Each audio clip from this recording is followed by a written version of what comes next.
Justin Davis, Director of Legislation for the National Right to Work Committee.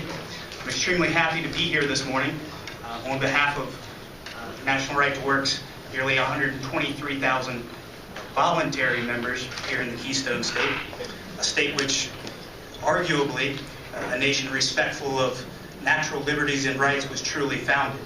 I stress voluntary because in a free society there is no natural right to compel association with or financial support of a private organization. Yet in America today, among the many privileges enjoyed by labor organizations is the tyrannical power to do just that. The reasons Pennsylvania should enact right to work are many.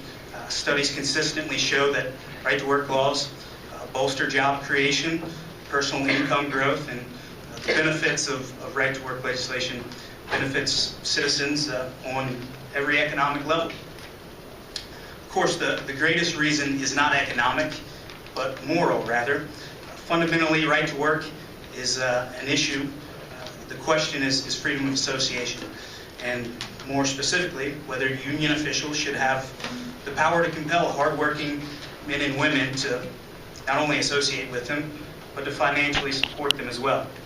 Under current law, workers who never requested union representation can be forced to accept a labor union as their exclusive monopoly bargaining agent, and then forced under terms of a contract that, in all likelihood, limits those employees' ability to succeed. And then compounding the injury, they're forced to pay for the so-called representation they never requested and likely do not want. It's analogous to being kidnapped by three men taken on a road trip to someplace you never wanted to go, and then told by your assailants that you have to cough up for gas money. Because, well, they voted and majority rules. But when you protest, they claim you're a free rider. The fact is, current labor law mocks the principle of voluntary association, and in doing so, abuses a very basic freedom, that of men and women to secure a living and provide for their families without being forced, at the threat of their livelihoods, to pay tribute to union bosses for the privilege. While union officials claim to be the champions of workers, the reality is they insist on inserting themselves into employee-employer relationships to prevent workers from being rewarded for working harder or smarter. Then, of course, they demand a cut of those workers' pay in return. I'm sure if you ask around, you'll probably find that most people agree that forcing anyone to financially support and bankroll an organization against their will just to keep their job is wrong. Similarly, you'll find that most people know right to work translates to more jobs and better economy. In fact, overwhelmingly, Americans and Pennsylvanians, you'll find, support right to work legislation. They understand that this is a basic issue of fairness that, as a corollary, has vast positive economic benefits.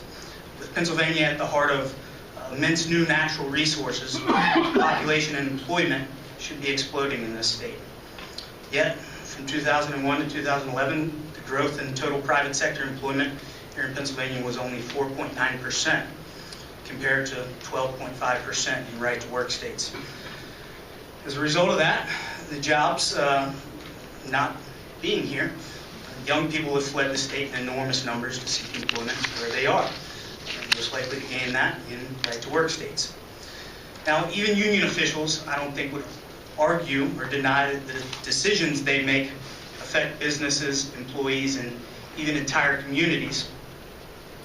However, the evidence is pretty clear. Businesses, employees, and communities are much better off, and employers want to locate in those states where employees can hold union officials accountable.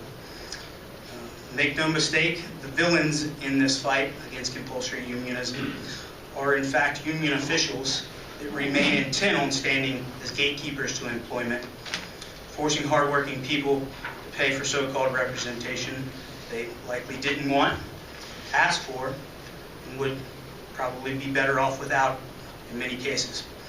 Be that as it may, the underlying philosophy of those that believe in the right to work principle can best be summed up by the words of one union official, Samuel Gompers, founder of the American Federation of Labor, who urged devotion to the fundamentals of human liberty, the principles of voluntarism.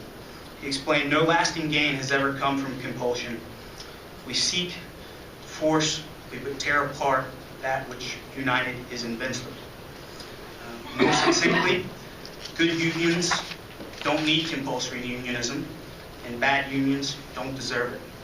The time has come for Pennsylvania to join the ranks of the now 24 other states that recognize their citizens and economies are best served when workers enjoy the freedom and protections a right to work law affords. Thank you.